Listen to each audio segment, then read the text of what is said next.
अगर आप फ्रेशर हो या जॉब की तैयारी कर रहे हो तो ये वीडियो ज़रूर देखना। आज मैं आपको 100 टेक्निकल टर्म्स ऐसी बताने वाला हूँ जो आपको काफ़ी काम आएंगी जब आप साइट पे जाओगे या किसी इंटरव्यू में बैठोगे। ऐसे तो हमारी 100 टेक्निकल टर्म्स रहेंगी, इसमें से लेकिन 300 से 400 इंटरव्यू क्वेश्चन आपके निकल जाएंगे। और ऐसे अगर मैं कहूँ आपको ये पीडीएफ भी मिल जाएगी, मैं डिस्क्रिप्शन में लिंक डाल ही दूंगा, पीडीएफ मिल जाएगी। लेकिन जैसे प्रैक्टिकली आपको ये आना चाहिए वैसे आप ये सीख नहीं पाओगे। तो कंप्लीट वीडियो देखना। वीडियो काफ़ी लंबी भी मैं बोलूँगा, 100 टेक्निकल टर्म बताने वाला हूँ, पूरे एक्सपीरियंस के साथ बताऊँगा। जो मैंने सीखा है उसी हिसाब से भी आपको कंप्लीट मैं बताने वाला हूँ। ज़रूर वीडियो देखना अगर आप स्टूडेंट हो या फ्रेशर हो। मैं ज़रूर इसलिए बोल रहा हूँ क्योंकि काफ़ी काम की ये वीडियो होने वाली है। तो 100 टेक्निकल टर्म हम स्टार्ट करते हैं। सबसे पहली चीज़ क्या है? पहला है minimum diameter of bar used in slab. जो स्लैब होती है उसमें कम से कम जो डिस्ट्रीब्यूशन बार होता है हमारा, देखो 3 बार, मेन बार हो गया, डिस्ट्रीब्यूशन बार हो गया, क्रैंक बार हो गया, एक्स्ट्रा बार हो गया। तो उसमें जो कम से कम जो डाया हमें यूज़ करना होता है, ऐसे तो हमारा 6 mm का बार भी आता है, 4 mm का बार भी आता है, लेकिन वो यूज़ नहीं करते। मिनिमम 8 mm का बार ये यूज़ करते हैं। काफ़ी इंटरव्यू में ये क्वेश्चन पूछा जाता है, तो आपको ये पता होना चाहिए कि कम से कम कितने डाया का बार यूज़ करते हैं। 8 mm का बार, ये नोट कर लो। और मैं फिर से कह रहा हूँ, आपको ये पीडीएफ दिला दूंगा, लेकिन आपको ये प्रैक्टिकली नहीं समझ पाओगे। मैं पूरे प्रैक्टिकल के साथ समझाने वाला हूँ। वीडियो लंबी होगी, टाइम निकालो फिर ये वीडियो देखो। ऐसी वीडियो आपको पूरी यूट्यूब पर नहीं मिलेगी, मैं गारंटी देता हूँ। नेक्स्ट क्वेश्चन है मिनिमम जो कॉलम में हम बार यूज़ करते हैं। हमारा सर्कुलर बाल है, या स्क्वायर कॉलम है, या रेक्टेंगल कॉलम है, उसमें कम से कम डाया का हम कितना यूज़ कर सकते हैं? 12 mm का जो सरिया रहता है उससे कम डाया का सरिया आपको कभी यूज़ नहीं करना है, हमेशा ध्यान देना। एक हमारी शेयर वॉल भी आती है, वो भी आपको कॉलम की तरह दिखेगी। उसकी देखो विड्थ होती है हमारी 150 mm भी होती है, 230 mm भी होती है, और लंबाई होती है 1200 mm, 1 मीटर। उसे हम शेयर वॉल बोलते हैं। और शेयर वॉल कॉलम की जगह ले सकते हैं, ऐसा कुछ नहीं है। आजकल काफ़ी बिल्डिंग ऐसी बन रही है, यहाँ कॉलम से ज़्यादा शेयर वॉल दी जाती है, तो उसमें हम 10 mm का सरिया यूज़ कर सकते हैं। लेकिन कॉलम में हमेशा ध्यान रखना, इंटरव्यूअर आपको एक क्वेश्चन कंफ्यूज करेगा कि कम से कम कितना डाया का सरिया हम कॉलम में दे सकते हैं। वो 12 डाया का होता है। अगला क्वेश्चन है, कोई भी स्क्वायर कॉलम है या रेक्टेंगुलर कॉलम होता है, मतलब स्क्वायर वाला कॉलम या रेक्टेंगुलर, उसमें कम से कम कितने सरिये डालने होते हैं आपको? उसमें कम से कम हमें 4 नग सरिये डालने पड़ते हैं हर कोने पे। फिर बाकी डिज़ाइन किया जाता है, आर्किटेक्ट या स्ट्रक्चर इंजीनियर डिसाइड करता है किस हिसाब से लोड आ रहा है, उस हिसाब से वहाँ सरिया डाला जाता है। अगला क्वेश्चन काफ़ी इंपॉर्टेंट है, ये एफकॉन और गैमन इंडिया में पूछा गया क्वेश्चन कि जो कैंटिलीवर बीम होता है हमारा, उसका कंप्रेशन जोन और टेंशन जोन कहाँ होता है? तो हमेशा याद रखना, जो हमारा कैंटिलीवर बीम होता है उसका टेंशन जोन ऊपर होता है। क्यों टेंशन जोन ऊपर होता है? अगर आप कैंटिलीवर को देखो, उसकी सपोर्ट एक तरफ होती है, बाहर निकला होता है। अपनी उंगली लीजिए, आप एक उंगली रखिए बाहर, उस पर ऊपर से लोड डालिए, तो ज़्यादा प्रेशर कहाँ पड़ेगा? ऊपर में। मतलब वो फेलियर कहाँ से होगा? ऊपर से। स्ट्रेस खिंचाव कहाँ पड़ेगा? ऊपर में।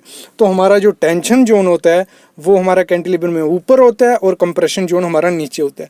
और एक क्वेश्चन इसमें एक और पुटअप करते हैं, वो क्वेश्चन जब इंटरव्यू क्वेश्चन पूछता है, वो बोलते हैं इसमें हम स्टीरअप की जो हुक होती है वो किस साइड रखेंगे? तो आपको हमेशा ध्यान देना है, जो आपकी हुक रहती है वो हमेशा कंप्रेशन जोन में रहती है, मतलब जहाँ कंप्रेशन जोन हो।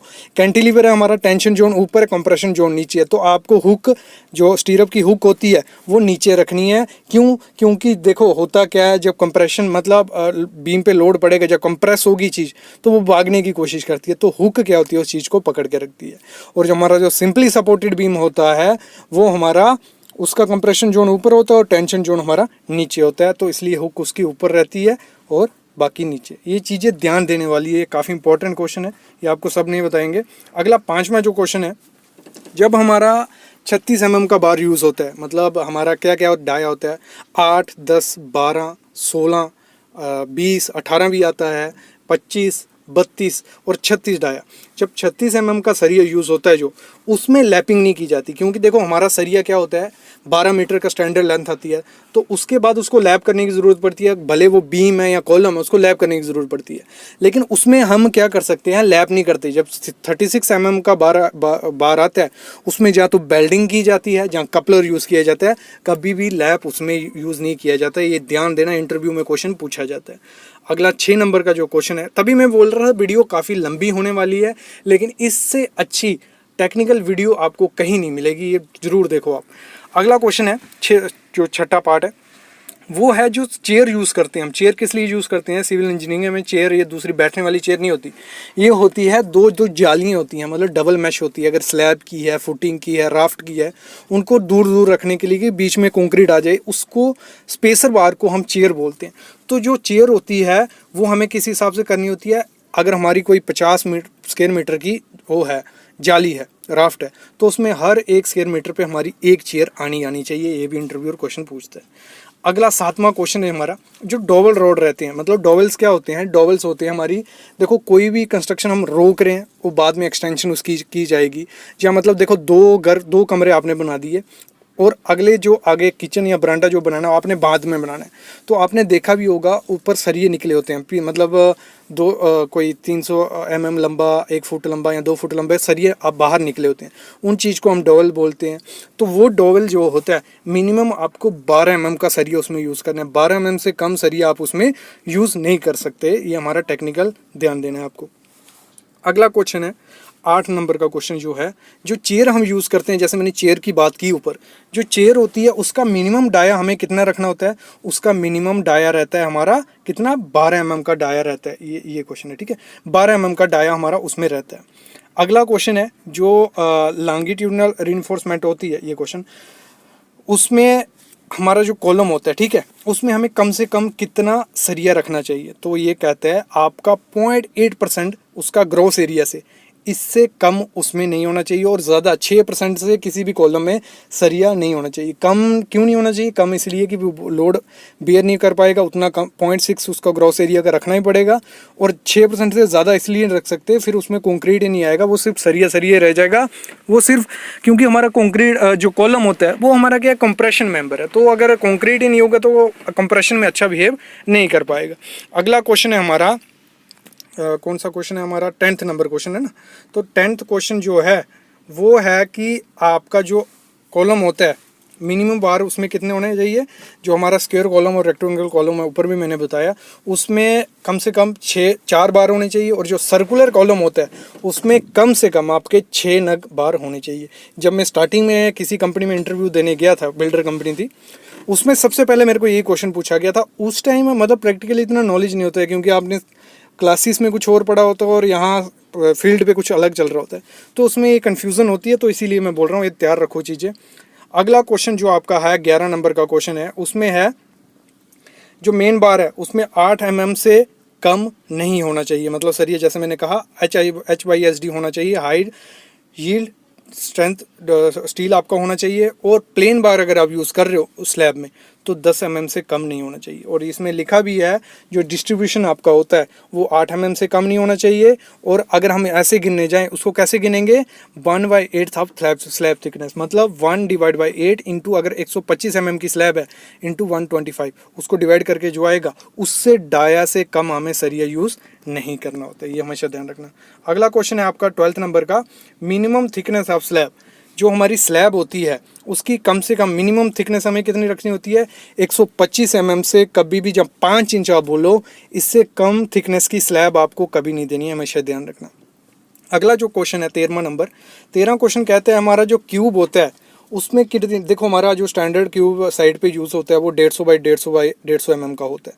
तो उसमें जो टॉलरेंस होती है वो 150 से 152 mm हो जाए या 148 mm हो जाए तो वो एक्सेप्टेबल होता है। अगर उससे ज़्यादा वेरिएशन उस क्यूब में दिखे तो वो क्यूब पहले ही फेल हो चुका है, उसको हम यूज़ नहीं कर सकते। और अगर हम बात करें क्यूब किस लिए हम यूज़ करते हैं, क्यूब हम यूज़ करते हैं जो कंप्रेसिव स्ट्रेंथ टेस्ट होता है, कंक्रीट की स्ट्रेंथ टेस्ट करते हैं हम 3 दिन में, 7 दिन में या 28 दिन में, तो उसके लिए हम क्यूब यूज़ करते हैं। अगला क्वेश्चन है 14 नंबर का क्वेश्चन जो हमारा है वो है हमारा जो डेंसिटी होती है हमारी कंस्ट्रक्शन मटेरियल की। ये काफ़ी इंपॉर्टेंट चीज़ है। अगर आप बिल्डिंग कर रहे हो या प्लानिंग कर रहे हो या किसी भी फील्ड में हो कंस्ट्रक्शन लाइन में, तो ये काफ़ी इंपॉर्टेंट होता है। देखो ये डेंसिटी जो है, ब्रिक की डेंसिटी हमारी कितनी होती है? 1600 से 1920 kg पर m3, ये हमेशा ध्यान रखना। और कंक्रीट ब्लॉक की कितनी होती है? 1920 kg पर m3। फिर हमारी रीइंफोर्समेंट कंक्रीट जो होता है उसकी होती है 2310 kg/m³। अगर आप देखो, अगर मैं बात करूं, अगर आप किसी एग्ज़ाम की प्रिपरेशन कर रहे हो तो ये तब भी इम्पोर्टेंट है। किसी जेई के पेपर में क्वेश्चन पूछे जाते हैं, या जो एसएससी के एग्ज़ाम होते हैं उसमें भी ये क्वेश्चन पूछे जाते हैं। 15वां क्वेश्चन हम कर चुके हैं कि जो हमारा मैक्सिमम डाया हमने बार यूज़ करना होता है स्लैब में मैक्सिमम, तो वो कौन सा होता है हमारा, वो होता है आपको 1/8 of thickness of slab. Minimum कितना होता है ये मैं पहले बता चुका हूँ, कितना होता है 8 mm से कम यूज़ नहीं करना है, और मैक्सिमम कौन सा करना है 1/8 ऑफ थिकनेस ऑफ स्लैब, ये हमेशा ध्यान रखना। अगला 19वां क्वेश्चन है हमारा। 19 क्वेश्चन क्या कहता है हमारा, जो कंप्रेसिव स्ट्रेंथ होती है ब्रिक की वो कितनी होती है। ये काफ़ी जगह पूछा जाता है, जब आप एज ए फ्रेशर जाओगे ना किसी फील्ड में तो पूछा जाता है। जो हमारी कंप्रेसिव स्ट्रेंथ होती है ब्रिक की वो होती है 3.5 Nm/mm²। अगला क्वेश्चन है, जो बाइंडिंग वायर हम यूज़ करते हैं, अगर हम बिलिंग कर रहे हैं या हम एग्जीक्यूशन इंजीनियर हैं, तो आपको जब भी यूज़ करनी है 1 मीट्रिक टन सरिया हम जब बांधते हैं, जो हमारा सरिया नॉर्मल सरिया रहेगा, तो उसमें 8 kg बाइंडिंग वायर हमारी यूज़ होती है। कितनी, 8 kg। तो ये हमेशा ध्यान रखना। अगला क्वेश्चन है 21 नंबर का क्वेश्चन है, वो है हमारा, जो भी हम सॉइल फिलिंग करते हैं एज पर IAS कोड, उसमें हमें क्या करना होता है, हमारा सैंड रिप्लेसमेंट टेस्ट होता है या कोर कटर टेस्ट होता है, तो उसमें हमें टेस्ट कितना करने होता है, 3 सैंपल हमें लेने होते हैं। तो हमारा 100 मीटर स्क्वायर एरिया है, उसमें 3 सैंपल हम लेंगे, उनकी हेल्प से हम चेक करेंगे उसमें प्रॉपर कंपैक्शन हो गई है, उसकी ड्राई डेंसिटी कितनी है, इसलिए हम क्या करते हैं 3 सैंपल यूज़ करते हैं। अगला क्वेश्चन है 22 नंबर का जो क्वेश्चन है वो है हमारा, हमें जो भी कंक्रीट हमारा होता है उसमें हमें नॉर्मल अगर 5 m³ कंक्रीट हुआ, 6 m³ कंक्रीट हुआ, उसमें हमें 6 सैंपल जरूर बनने होते हैं कंक्रीट उसके क्यूब के। वो 6 सैंपल आपको क्या करना होता है, 3 सैंपल आपको 3 दिन पे टेस्ट करना होता है और 3 हमें 28 दिन पे करना होता है। देखो इधर भी लिखा है 3 क्यूब 7 दिन पे, 28 दिन पे 3 क्यूब हमें चेक करना होता है। उसकी हेल्प से हमें पता चलता है जो ग्रेड का हमने कंक्रीट बनाया है, अगर M20 का बनाया है तो हमें स्ट्रेंथ दिख जाती है 28 दिन बाद, वो M25 या M28 स्ट्रेंथ दिखा रहा है, तो वो हमारा कंक्रीट पास होता है और हमारा वो चेक रहता है। अगर उसमें कम कुछ आता है तो हमारा जो क्वालिटी इंजीनियर होता है या एग्जीक्यूशन इंजीनियर होता है वो उसको डिज़ाइन को चेक करता है, उस हिसाब से फिर दोबारा उसको कंक्रीट बनाया जाता है। अगला क्वेश्चन है, अगर हम जो वाटर यूज़ करते हैं क्यूरिंग में, कंस्ट्रक्शन में, कंक्रीट बनाने में, तो वो आपको अच्छा होना चाहिए। उसमें कोई एसिड्स नहीं होने चाहिए, अल्कली नहीं होने चाहिए, साल्ट नहीं होनी चाहिए, शुगर नहीं होना चाहिए, ऑर्गेनिक मटेरियल नहीं होना चाहिए, और जो उसकी पीएच वैल्यू होती है, ये साइड पे क्या किया जाता है, टेस्ट किया जाता है वाटर की क्वालिटी चेक करने के लिए, उसमें पीएच वैल्यू देखी जाती है। तो 6 के या 8, मतलब 6, 7, 8 अगर आप पीएच वैल्यू आ रही है आपकी, तो अच्छा वाटर आप उसको यूज़ कर सकते हो। अगला क्वेश्चन है 24 नंबर का जो क्वेश्चन है हमारा, वो है हमारा कि जो लैप लेंथ होती है, अगर M20 कंक्रीट हम यूज़ कर रहे हैं, ठीक है, M20 कंक्रीट, उसमें हमें जो लैप देनी होती है, लैपिंग करनी होती है, जैसे मैंने बताया कि हमारा जो सरिया आता है वो स्टैंडर्ड साइज़ का आता है, 12 मीटर लेंथ उसकी होती है, तो उसमें हमें लैप करने की ज़रूरत पड़ती है। तो उसमें जो हम लैप करते हैं, तो कॉलम में अगर आपको लैप करना है तो 45 से 50 D आपको करना होता है। 45 D क्या हुआ, जितने भी डाया का बार आप यूज़ कर रहे हो, 10 mm का है तो 45 × 10 वो हो गया, हमारा जो लैप आएगा 450 mm आएगा। और बीम जो है उसमें 60 D करना होता है, और स्लैब में भी हमें 60 D लैप करके ही आगे बढ़ना होता है। अगला है जो स्टैंडर्ड साइज़ रहता है ब्रिक का, वो क्या रहता है, जो हमारी स्टैंडर्ड साइज़ ब्रिक आती है, ये बेसिक क्वेश्चन है, ये आपके एग्जाम में भी काम आएंगे और इंटरव्यू में भी और साइड पे भी। तो स्टैंडर्ड साइज़ ब्रिक का आता है 190 mm बाई 90 बाई 90 mm की, जहाँ 19 centimetre by 9 centimetre by 9 centimetre की हमारी ब्रिक आती है। 26वां क्वेश्चन है हमारा, एक जो अच्छी ब्रिक होती है उसमें कितनी परसेंटेज होती है। ये इंटरव्यू में भी पूछा जाता है, क्यों पूछा जाता है, क्योंकि जब आप डिग्री करके आते हो आपको प्रैक्टिकल नॉलेज तो नहीं होता है, लेकिन वो थियोटिकल नॉलेज आपका चेक करते हैं कि आपको थियोटिकल नॉलेज है कि नहीं। तो आपको पूछा जा सकता है कि अच्छी ब्रिक जो होती है उसमें कितना एल्यूमिना होता है, जहाँ एग्जाम में भी काम आ जाएगा आपको। तो 20 से 30% उसमें एल्यूमिनियम होता है, 50 से 60% सिलिका, और बाकी जो बचा मतलब 10% उसमें हमारा लाइम भी आ जाता है, मैग्नीशियम आ जाता है, सोडियम आ जाता है, पोटेशियम आ जाता है, मैग्नीज आ जाता है, और आयरन ऑक्साइड उसमें आ जाता है। ठीक है, ये क्वेश्चन था। बाकी अगर हम चेक करें, अगर जो हमारी अच्छी ब्रिक होती है, 27 नंबर का क्वेश्चन मैं पढ़ रहा हूँ, तो जो अच्छी ब्रिक होती है वो एक डार्क रेड कलर की होती है, चेरी या कॉपर कलर की आपको दिखेगी, वही ब्रिक अच्छी होती है। अगला क्वेश्चन जो 28 नंबर का है हम ऊपर कर चुके हैं, एक अच्छी ब्रिक की कंप्रेसिव स्ट्रेंथ कितनी होती है, 3.5 Nm/mm²। अगला क्वेश्चन है, ऑर्डिनरी पोर्टलैंड सीमेंट जो होता है उसमें कितना परसेंट लाइम होता है, तो उसमें हम बात करें 62 से 67% लाइम ही होता है। और लाइम ही जो है पुरानी कंस्ट्रक्शन अगर आपने देखी हो, मोस्टली वो लोग क्या लाइम ही यूज़ करते थे, इसलिए अभी तक स्ट्रक्चर वो खड़े के खड़े हैं। तो अगला क्वेश्चन है जो ओपीसी सीमेंट होता है हमारा, ऑर्डिनरी पोर्टलैंड सीमेंट या पीपीसी सीमेंट, तो उसका इनिशियल सेटिंग टाइम कितना होता है? ये बहुत पुराना क्वेश्चन है और बड़ी जगह पूछा जाता है। तो उसका इनिशियल सेटिंग टाइम होता है 30 मिनट, ठीक है, 30 मिनट उसका होता है। अगला 31 क्वेश्चन है हमारा, फाइनल सेटिंग टाइम कितना होता है? अगर हम गिना जाए ऑर्डिनरी पोर्टलैंड सीमेंट जो होता है उसका फाइनल सेटिंग टाइम होता है 600 मिनट, जहाँ 10 घंटे होता है। 32 नंबर क्वेश्चन है हमारा, जो हम चेक करते हैं कि इनिशियल सेटिंग टाइम या फाइनल सेटिंग टाइम कैसे चेक किया जाता है, वो किया जाता है विकेट अपरेटस से। विकेट अपरेटस क्या होता है? उसमें आपने याद होगा, अपने कॉलेज में किया होगा, एक पेस्ट बनाते हैं, उसमें नीडल घुसाते हैं, उसमें चेक करते रहते हैं कितने टाइम बाद ये सेट हुआ, फिर लास्ट में हम थोड़े टाइम बाद चेक करते हैं कितना टेस्ट हुआ, तो उस हिसाब से हम एस्टिमेट लगाते हैं कि 30 मिनट में ये या 32 मिनट में टेस्ट हो गया, सेट हो गया, इसका इनिशियल सेटिंग टाइम इतना हो गया और फाइनल सेटिंग टाइम इतना हो गया। अगर हम बात करें नॉर्मल जो कंसिस्टेंसी होती है हमारी पोर्टलैंड सीमेंट की, वो कितनी होती है? 25%। ये एसएससी के एग्जाम में बहुत बार पूछा गया, जेके एसएसबी का एग्जाम हुआ था जेई में, उसमें वो काफ़ी टाइम ये पूछा गया। अगला क्वेश्चन है 47 जो क्वेश्चन है हमारा, जब भी हम कंक्रीटिंग करते हैं पाइल फाउंडेशन में या पानी के अंदर, जहाँ हमारा आपने देखा होगा जो समुंदर के अंदर कंक्रीटिंग की जाती होगी, जब भी आप ब्रिज में से निकलते होंगे आपके दिमाग में एक क्वेश्चन आता होगा, ये साला एक कॉलम बनाया कैसे जाता है, क्या किया जाता है, कैसे कंक्रीट डाला जाता होगा, पानी डालेंगे तो उसमें क्या किया जाता है? आजकल तो कैजन्स जो होती हैं, कैजन यूज़ की जाती हैं, कॉफर डैम बनाए जाते हैं। पहले तो पानी रोक दिया जाता है, ठीक है, फिर भी थोड़ा बहुत पानी उसमें रहता है, वो पानी निकाल दिया जाता है, फिर भी थोड़ा थोड़ा पानी आता रहता है। तो उस केस में क्या करना होता है? क्विक सेटिंग जो कंक्रीट होता है वो कंक्रीट उसमें डाला है कि जैसे वो कंक्रीट डाला वो जल्दी जल्दी उसका सेटिंग टाइम हो जाएगा। और सेटिंग टाइम हर सीमेंट का डिसाइड होता है। जैसे हमने कहा इनिशियल सेटिंग टाइम कितना रहता है? 30 मिनट, तो उसको उसी हिसाब से डिज़ाइन किया जाता है कि 10-20 मिनट में वो सेटिंग हो जाए उसकी।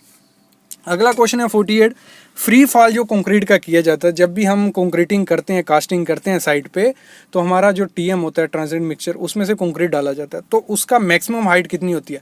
तो 1.5 मीटर या 1500 mm बोलते हैं। अगर उतनी हाइट से कंक्रीट को फेंकोगे तो वो क्वालिटी के हिसाब से एक्सेप्टेबल भी होता है, आपका जो मटेरियल रहेगा वो अच्छा भी रहेगा, सेग्रीगेट में नहीं होगा और कुछ उसमें मटेरियल नहीं होगा, उसकी स्ट्रेंथ वैसी की वैसी बनी रहती है। तो 1.5 मीटर से ज़्यादा दूर से अभी हमें कंक्रीट करना पड़े जब, तो हम उसमें क्या है, शूट जो होती है वो हमें शूट यूज़ करते हैं।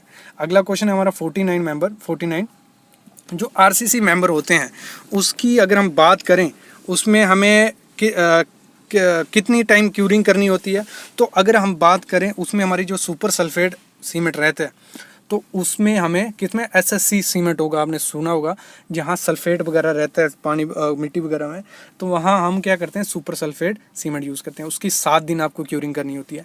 और जो हमारा ऑर्डिनरी पोर्टलैंड सीमेंट होता है ओपीसी, उसकी 10 दिन करते हैं। और जहाँ जिसमें मिनरल्स या एडमिक्सचर्स ऐड किए जाते हैं जिस सीमेंट में, कंक्रीट में, तो उसको हम कितना 14 दिन उसकी क्यूरिंग करते हैं।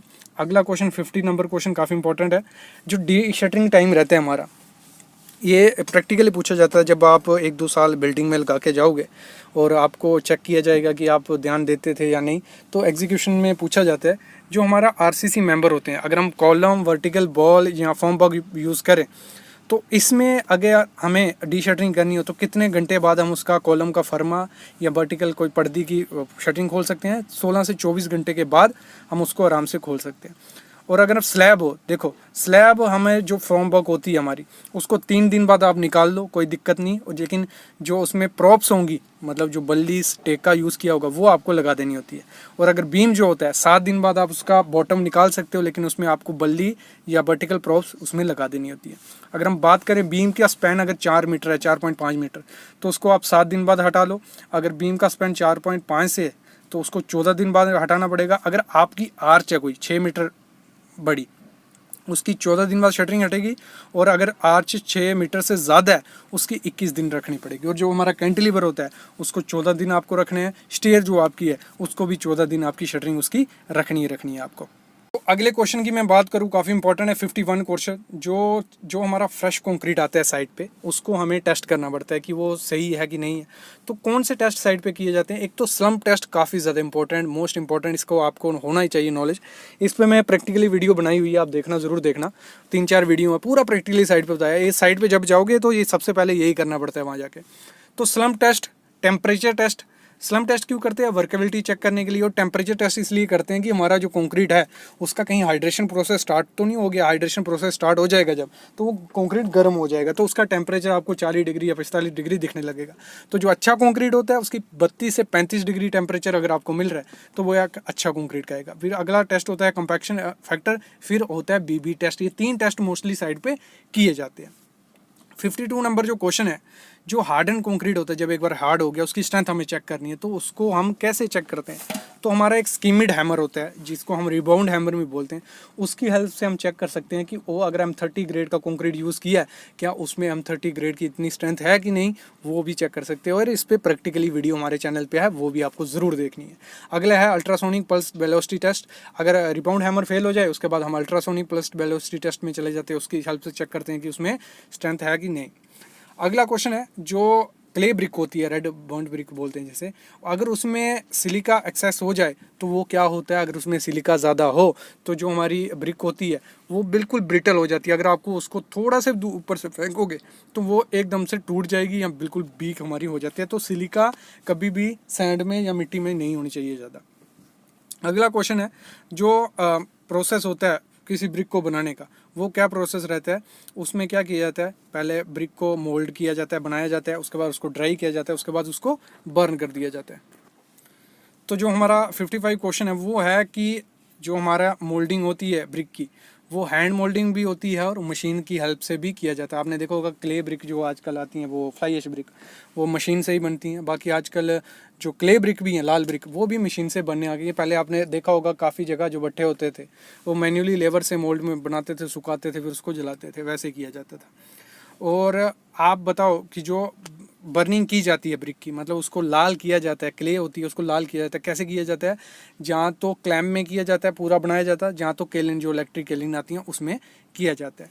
और जो ऑर्डिनरी सीमेंट होता है उसमें क्या क्या इंग्रेडिएंट होता है? लाइम होता है, सिलिका होता है, alumina, calcium sulphate, iron oxide, magnesia, sulphur और अल्कली उसमें होता है। ये हमेशा ध्यान रखना। 58 क्वेश्चन हम ऊपर कर चुके हैं कि ऑर्डिनरी ओपीसी सीमेंट होता है उसमें कितना लाइम होता है? 62 से 67% होता है। अगला क्वेश्चन काफ़ी इंपॉर्टेंट है, जो स्लम टेस्ट हम करते हैं, कंसिस्टेंसी चेक करते हैं या वर्केबिलिटी चेक करते हैं, तो उसमें हमारा स्लम्प क्या रहना चाहिए? अगर हम बात करें बीम, जो कॉलम या रिटेनिंग वॉल आपकी है उसमें हम अगर कंक्रीट कर रहे हैं तो उसका स्लम्प 75 से 150 mm आना चाहिए। बीम और स्लैब में अगर हम कंक्रीट कर रहे हैं तो 50 से 100 mm उसका आना चाहिए। जो हमारी सीसी पेवमेंट रहती हैं कंक्रीट की पेवमेंट्स, उसमें 20 से 30 आना चाहिए। और जो ब्रिक के डेक रहते हैं बड़े बड़े, मतलब जिसमें मास कंक्रीट होता है, तो उनका 30 से 75 mm स्लम्प आना चाहिए। जो वाइब्रेशन जहाँ करनी होती है, जहाँ वाइब्रेटर यूज़ करना होता है, वहाँ से 12 से 25 mm उसका स्लम्प होना चाहिए। और अगर मास कंस्ट्रक्शन है, ह्यूज कंक्रीट हो रहा है, तो वहाँ 25 से 50 mm स्लम्प उसका आना चाहिए। अगला 60 नंबर का क्वेश्चन है कि जो कंड्यूट्स होती हैं हमारी, मतलब जो इलेक्ट्रिक की वायर होती है, वो कभी भी कॉलम में आपको रन नहीं करनी है।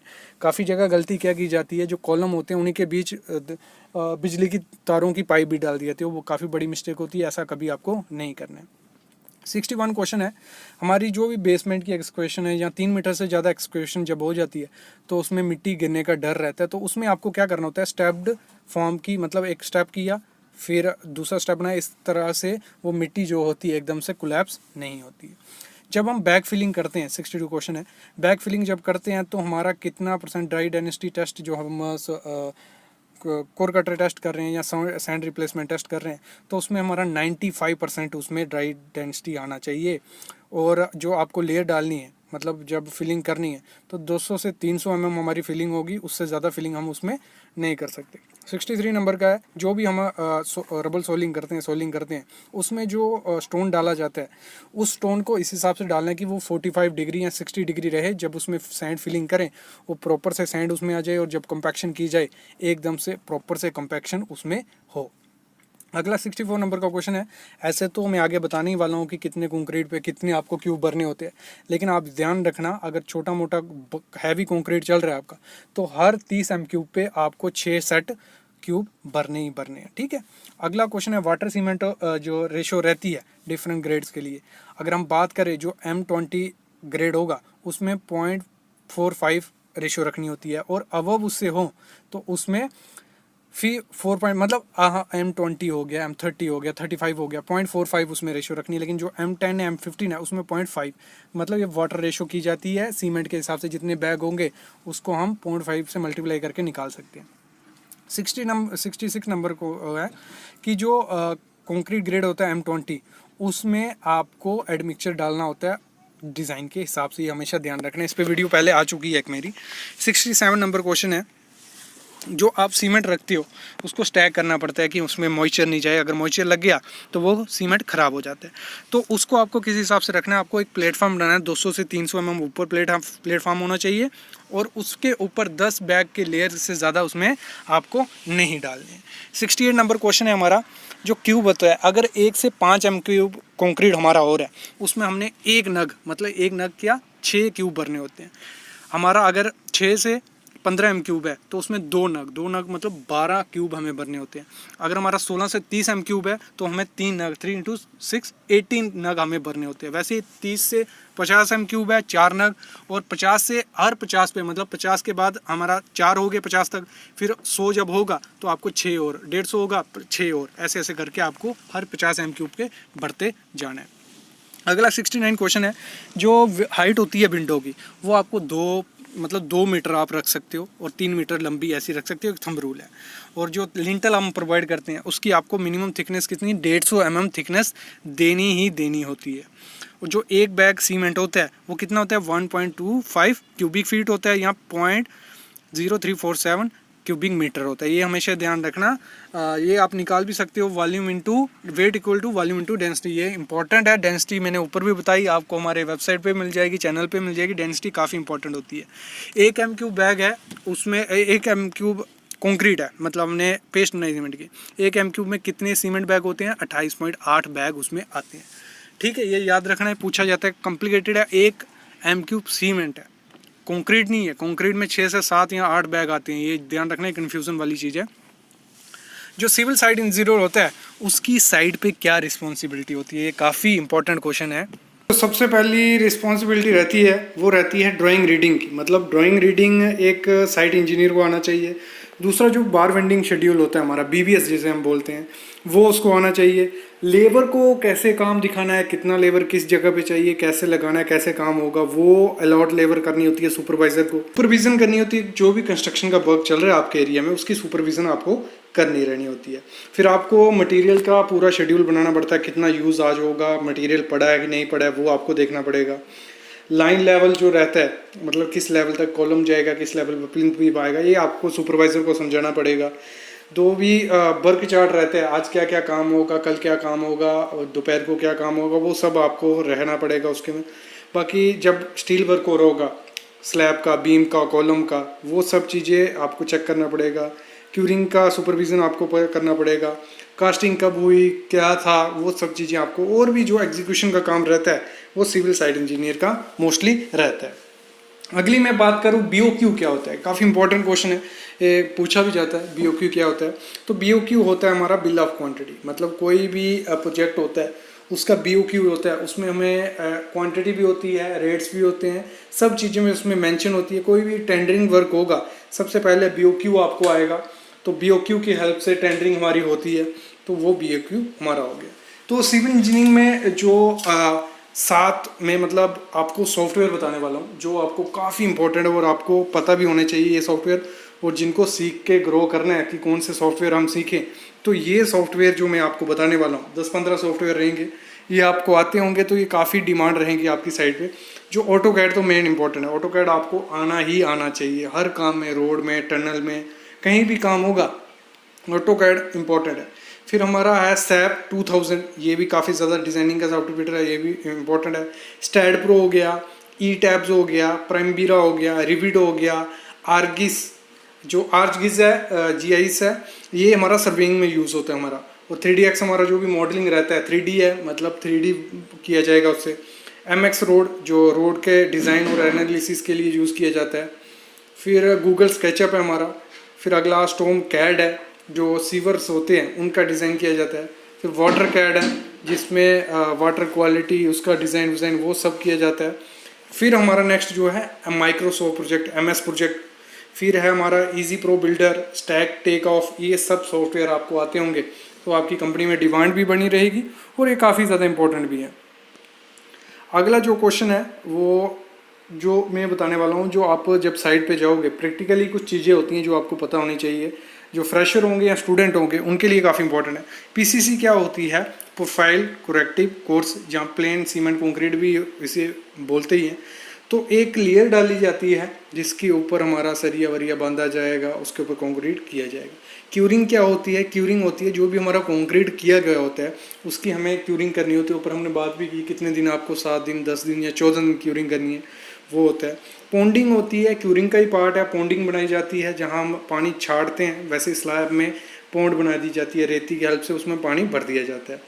स्प्लाइसिंग क्या होती है? लैब जो हम बोलते हैं, लैब प्रोवाइड करते हैं उसको हम स्प्लाइसिंग बोलते हैं। और जो कास्टिंग होती है वो कंक्रीटिंग हमारी कास्टिंग होती है। एडमिक्सचर्स क्या होते हैं? एडमिक्सचर हमारे जो केमिकल यूज़ किए जाते हैं वाटर कंटेंट को कम या ज़्यादा करने के लिए, कंक्रीट को वर्केबल बनाने के लिए, वो हमारा एडमिक्सचर्स होते हैं। शेड्यूल क्या होता है? बारबेंडिंग शेड्यूल, शेड्यूल ऑफ वर्क, ये सब चीज़ें, SOR, ये सब चीज़ें हम शेड्यूल से वर्ड बोलते हैं।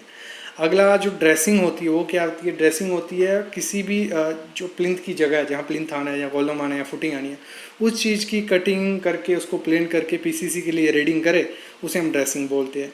और इन्फोर्समेंट क्या होती है? जो स्टील हम यूज़ करते हैं RCC वर्क के लिए, उसे हम इन्फोर्समेंट बोलते हैं। मैसनरी आपको सबको पता ही होगा, कोई भी ब्रिक वर्क, ब्लॉक वर्क या स्टोन वॉल होगी उसे हम मैसनरी बोलते हैं। फिर मोटार क्या होगी? मोटार तो होती है हमारी सीमेंट और सैंड का जो हम माल बनाते हैं उसे हम मोटार बोलते हैं।